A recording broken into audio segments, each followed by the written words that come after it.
जी अस्सलाम वालेकुम, क्या हाल है सब लोग? खैरियत से? पाकिस्तान तहरीक इंसाफ ने एक अपोजिशन का ग्रैंड अलायंस बना दिया है और उसमें एक शख्स को सरबराह बनाने का फैसला किया है। ये कौन साहब हैं, इनको सरबराह क्यों बनाया जा रहा है और इमरान खान साहब क्यों चाहते हैं कि वो पूरी अपोजिशन को लीड करें, ये हम आपको पूरी तफसील के साथ आज के वीलॉग में बताएंगे।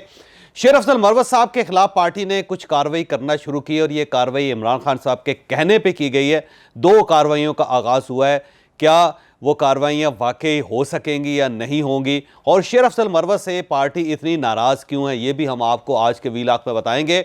और आज सुबह 11:30 बजे सुप्रीम कोर्ट ऑफ पाकिस्तान जजिस के इशू पे समाअत शुरू कर रही है और मेरा ख्याल ये ओपन समाअत है, पूरा पाकिस्तान इसे देखेगा। और आज ये कहा जा रहा है कि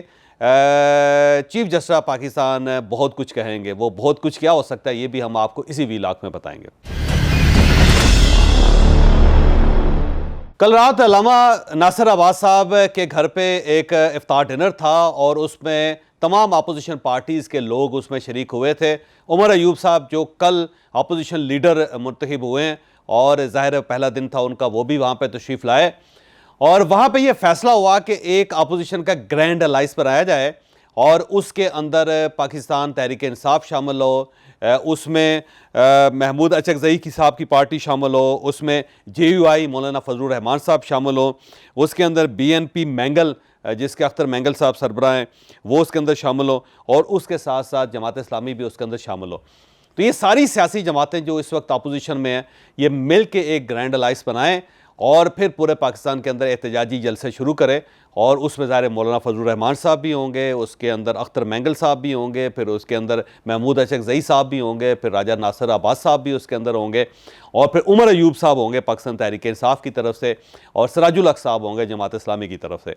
तो ये फैसला हुआ है और इसका जो पहला जलसा होगा वो 14 अप्रैल को कोयटा से होगा और वहाँ से फिर एक एहतजाजी तहरीक का आगाज़ होगा और उस वक्त तक ये एहतजाजी तहरीक चलती रहेगी जब तक इस गवर्नमेंट को फारिग करके नए इलेक्शन नहीं करवाए जाते या फिर फॉर्म 45 का फैसला नहीं होता। तो अब ये एक बड़ी गेंद है जो इमरान खान साहब खेल रहे हैं और पहली मरतबा ऐसा हुआ है कि पाकिस्तान तहरीक इंसाफ किसी और को सरबराही दे रही है और अपने आप को बैक बेंचर डिक्लेयर कर रही है। और शायद ये इमरान खान साहब की स्ट्रेटजी बड़ी शानदार है कि अपने उन तमाम दुश्मनों को वो फ्रंट सफ में खड़े कर दें जिनके खिलाफ वो लड़ते लड़ते यहाँ तक पहुँचे हैं। आपको याद होगा कि एक वक्त था कि अख्तर मैंगल साहब के खिलाफ होते थे, एक वक्त था महमूद अचकज़ई साहब के खिलाफ होते थे, मौलाना फजलुर रहमान साहब के खिलाफ तो इलेक्शन से पहले तक इमरान खान साहब थे और जिस जिस अलकाब से वो मौलाना फजलुर रहमान साहब को पुकारते होते थे वो आपको अच्छी तरह याद होगा। और जो महमूद अचकज़ई साहब थे, आपको याद होगा 2014 के धरने में एक चादर सी लेके इमरान खान साहब अपने ऊपर वो बाकायदा नकल उतारते थे महमूद अचकज़ई साहब की और ये कहते थे कि ये गैर मुल्की एजेंट हैं, बल्कि उनके ऊपर गद्दारी तक का इल्ज़ाम इमरान खान साहब ने लगाया था। लेकिन अब इमरान खान साहब की जो पोलिटिकल स्ट्रेटजी है बड़ी मज़ेदार कि उन्होंने पहली सफ़ में अपने तमाम दुश्मनों को खड़ा कर दिया है कि अगर गोली चले, अगर किसी को गिरफ़्तार किया जाए, अगर किसी को नुकसान पहुंचाया जाए, अगर किसी से मुहासबा किया जाए तो वो फ्रंट पे उनके सिर्फ दुश्मन हो और वो सब फारग हो जाए और इमरान खान साहब पीछे बैठ के मज़े से फिर ड्राइविंग सीट पे वापस आ जाएं। और ये मेरा ख्याल है प्लान तो बड़ा अच्छा है। और अगर ये अलायंस बन गया, क्योंकि अभी ये भी एक सवाल है कि क्या वाकई जमात इस्लामी इसके अंदर शामिल होगी, मौलाना फजलुर रहमान साहब चाहेंगे कि वो इमरान खान साहब का जो प्लेटफार्म है उसके ऊपर खड़े होकर तकरीर करें या वो उमर अयूब साहब के साथ खड़े होकर स्टेज शेयर करें, या अख्तर मैंगल साहब ये चाहेंगे कि वो उस अपोजिशन का हिस्सा बने जिससे उन्हें कुछ भी मिलने की उम्मीद ना हो। और जब वो उनके इत्तेहादी थे इमरान खान साहब के, तो उस वक्त भी अख्तर मैंगल साहब को इमरान खान साहब लिफ्ट नहीं करवाया करते थे। और लेकिन इसके बावजूद अगर ये अलायंस बन गया तो ये अलायंस एक्टिव बड़ा होगा और ये पुरअसर भी बहुत ज़्यादा होगा, क्योंकि उसकी वजह ये कि पहली मरतबा ऐसी पार्टी सामने आएंगी जिनकी आवाम के अंदर भी रूट्स हैं, जो आवाम को कैरी भी कर सकती हैं, जैसे कि मौलाना फजलुर रहमान साहब हैं, जमात इस्लामी है और इसके साथ साथ महमूद खान अचकज़ई साहब हैं। ये लोगों को निकाल सकते हैं घरों से और अगर लोग निकल आए तो फिर उसके बाद इस गवर्नमेंट के लिए खासा मामलात मुश्किल हो जाएंगे, इस गवर्नमेंट को अपने आप को चलाना मुश्किल हो जाएगा। तो ये एक नई डेवलपमेंट हुई जो मैं चाह रहा था कि आपके सामने पेश की जाए। शेर अफजल मरवत साहब के लिए कल का दिन को बहुत अच्छा साबित नहीं हुआ। कल इमरान खान साहब से जो शेर अफजल मरवत साहब के जो मुखालफिन हैं जो पार्टी के अंदर हैं, उन्होंने 2 फैसले इमरान खान साहब से करवा लिए।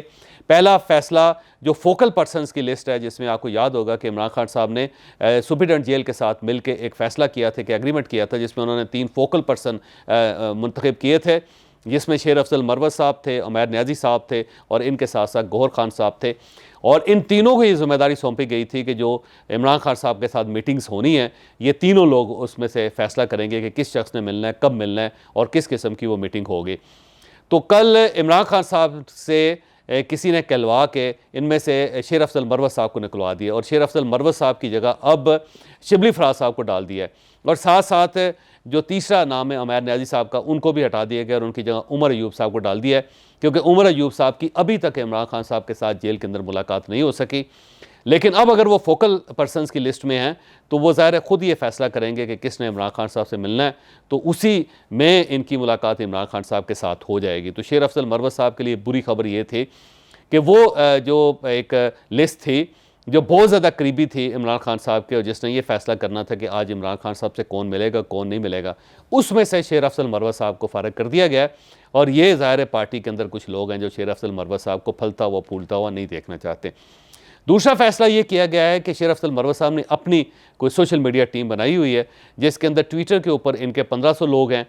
जबकि इन्होंने व्हाट्सएप ग्रुप्स में 8000 लोग इकट्ठे किए हुए हैं और इनका ख्याल ये है कि 10,000 लोग ले जाएंगे और वो 10,000 लोग जो होंगे वो व्हाट्सएप ग्रुपों के अंदर होंगे और उसके साथ साथ ट्विटर के ऊपर भी इनके अपनी प्रेजेंस होगी। फिर ये इन्होंने स्टूडियो बनाए हुए हैं, वहाँ पे इन्होंने लोग हायर किए हुए हैं, वो वीलॉग्स करेंगे, वो कैंपेन्स करेंगे। तो ये एक पूरा नेटवर्क था इनका, जो ज़ाहिर 6 अप्रैल को बाकायदा शेर अफजल मरवत साहब उसे लॉन्च करना चाहते थे, लेकिन इमरान खान साहब ने ये उनको वार्निंग दे दी है कि आप पार्टी के अंदर अपना अलग ग्रुप नहीं बना सकते। जो सोशल मीडिया है वो पार्टी की अमानत है और आपने अगर इस्तेमाल करना है तो पार्टी के ही सोशल मीडिया को इस्तेमाल कर सकते हैं, या अगर आपने कोई ग्रुप बनाया है तो उसको आप अलाइन करेंगे पार्टी के साथ। आप अपनी 1.5 ईंट की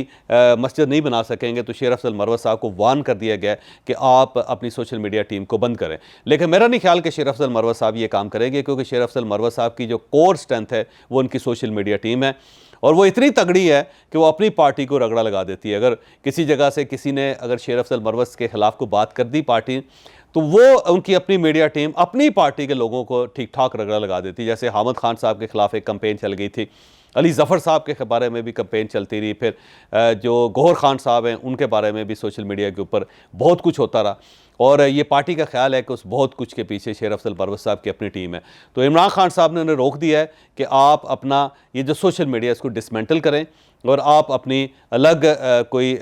टीम नहीं बना सकते। अगर आपने यूज़ करना है तो आपने पाकिस्तान तहरीक इंसाफ की सोशल मीडिया टीम यूज़ करनी है, या फिर आपके पास जो 10,000 लोग हैं या 8,000 लोग हैं आप उनको जोड़ें, जो मरकज़ी धारा है सोशल मीडिया का पाकिस्तान तहरीक इंसाफ का, उसके साथ। तो शेर अफजल मरवत साहब ने बहरहाल इस आर्डर को मानने से इनकार कर दिया है और उनका ये कहना है कि वो इमरान खान साहब से मिल के बात करेंगे और अगर खान ने वाकई उनसे कहा तो फिर वो ये करेंगे, वैसे वो ये नहीं करेंगे, क्योंकि शेर अफजल मरवत साहब की सारी जो जान है वो इसी सोशल मीडिया टीम में और वो बड़ा पैसा उसके ऊपर खर्च कर रहे हैं। लेकिन बहरहाल